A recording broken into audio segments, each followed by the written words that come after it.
even for tomatoes? Yeah, so we've done some tomatoes, kind of played around with it a little bit. So ideally, right, what you got here is just kind of a standard mechanically driven transplant. Drive wheels on the ground, so this drive wheel is going to power modules 1, 2, 3. That drive wheel is powering 4, 5, 6. I can change the spacing inside. There's a gearbox, and it's just like a bicycle, right? Changing gears, I either open up my space or I can close it. You can go anywhere from 4 inches out to about 17, 18, the way it's configured right now. Just the real drive, spinning out fast.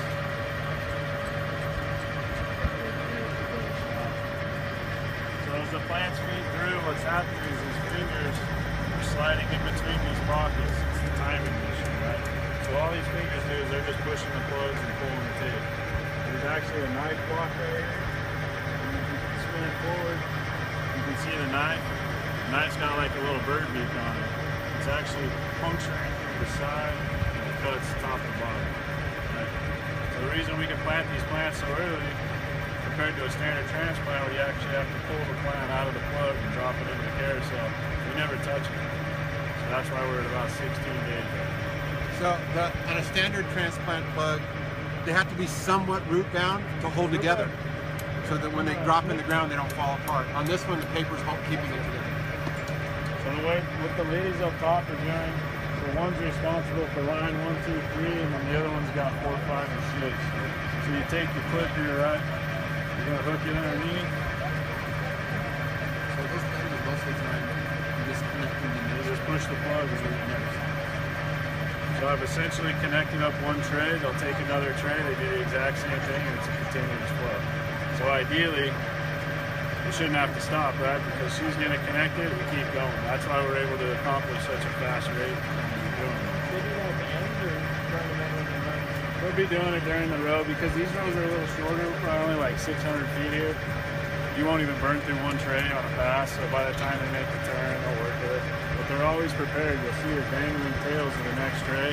So not only are they connecting the two that are being used, but they got the backside of the second one ready to go. When the first tray is expended, she'll slide the second one forward, put the new one on, hook it up, and that's kind of the biggest learning curve, is getting people to like this new technology, right? At first there was a lot of reservation with the crews because they're like, I kind of like what I do, I don't want to try this new thing. Well, now they go back, they tell the public, hey man, you got to see, everyone wants to be a part of this now, which is really cool. So no, so you'll see like the white kind of pellets on a bed top. It's just ammonium sulfate. Some growers use it, some don't. They look for fertilizer and everything else we did just to plant. Yeah, right now. So what we've got on this, right? So here's the actual tape. There's 3 parts to it. So you've got the bottom layer, the middle layer, right?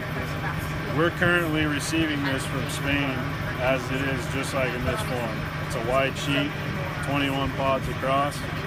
We have a seed line at Hollister. We're actually dropping the seed, we apply the top layer.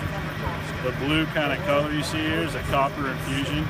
We're inhibiting the roots from going outside the pocket, because as it's laced here, if the roots grow outside the pocket, it starts to connect. If it connects, it doesn't feed right. You get a lot of breaks if it stops.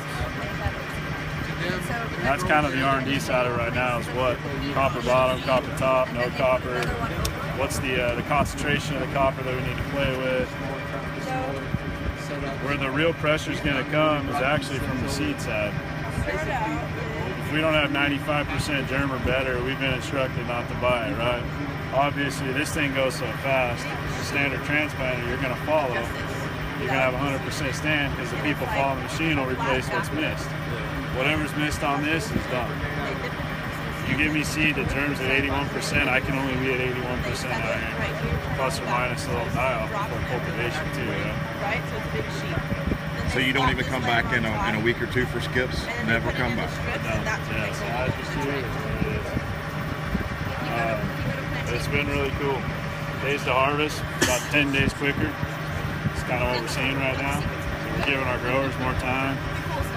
the biggest kind of thing to be successful out here is convincing the growers that the bed prep's got to be like spot on. You come early, you come late, it gets bad, plant bad, cuts bad.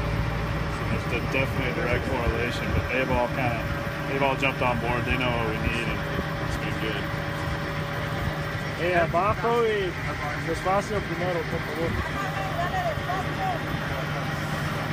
Hammer down. We typically run about 6 months. Right here, right, we can control our depth here.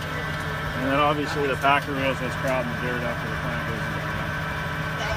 Yeah.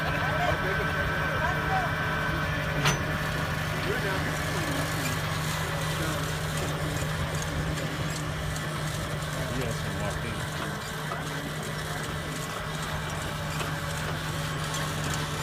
You just see the fingers pulling the thing through, a little knife, you see it swinging, a little knife line, plastic.